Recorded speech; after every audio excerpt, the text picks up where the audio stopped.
सुप्रभात। मेरा नाम रुद्रांश है। मैं तीसरी कक्षा का छात्र हूँ। अब हम चैप्टर नंबर 6 पढ़ने जा रहे हैं, जिसका नाम है हमसे सीखा। सलील छोटे छोटे जीवों को निशाना बनाता था, फिर अपने दोस्तों के सामने अपनी शीकी भगाड़ता था। सर्दियों की एक शाम जब वह जीवों को सताकर घर लौट रहा था, तब रास्ते में लगता है कोई मेरा पीछा कर रहा है।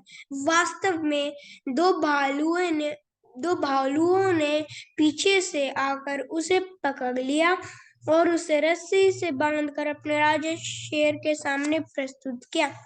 वहां और भी जानवर मौजूद थे। महाराज, यही है वो दुष्ट बालक जो जीवों को सताता है। क्यों मानव पुत्र, तुम ऐसा क्यों करते हो? क्योंकि मैं जानवरों से श्रेष्ठ हूँ। सलील ने अपने गुणों को बखान किया और अन्य सभी प्राणियों को तुच्छ कहा। उसकी बात सुनकर सभी जानवर तेज में आ गए। ज्यादा अहंकार मत करो, मुझे तो पहचानते ही होगे। मैं नाइजी स्क्रबबर्ड दुनिया की किसी भी आवाज की नकल कर सकती हूँ।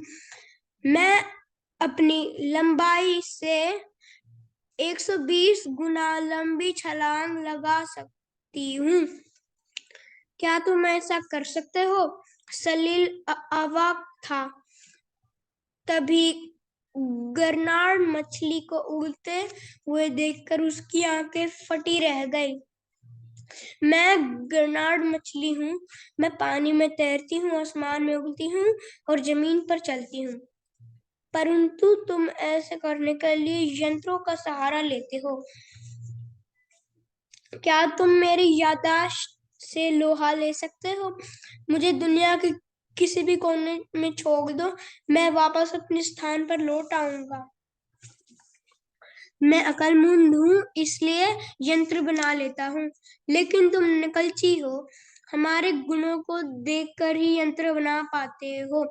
मैं एक विशेष प्रकार की अल्ट्रासाउंड तरंगे छोड़ता हूँ, जो सामने पगलने वाली चीजों से टकराकर वापस लौट आती है। मेरी इसी विशेषता से प्रभावित होकर तुमने रडार बनाया और खुद को बुद्धिमान कहते हो। सलील अब तक जिन्हें गुणहीन और तुच्छ समझ रहा था, आज उन्हीं से अपमानित हो रहा है।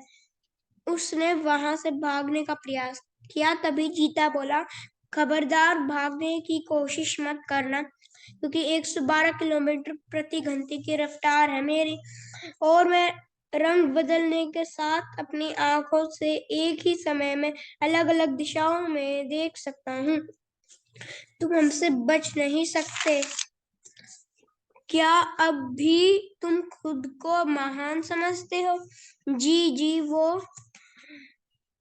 इसके बाद भी यदि तुमने अपना स्वभाव न बदला तो तुम्हें कठोर सजा मिलेगी।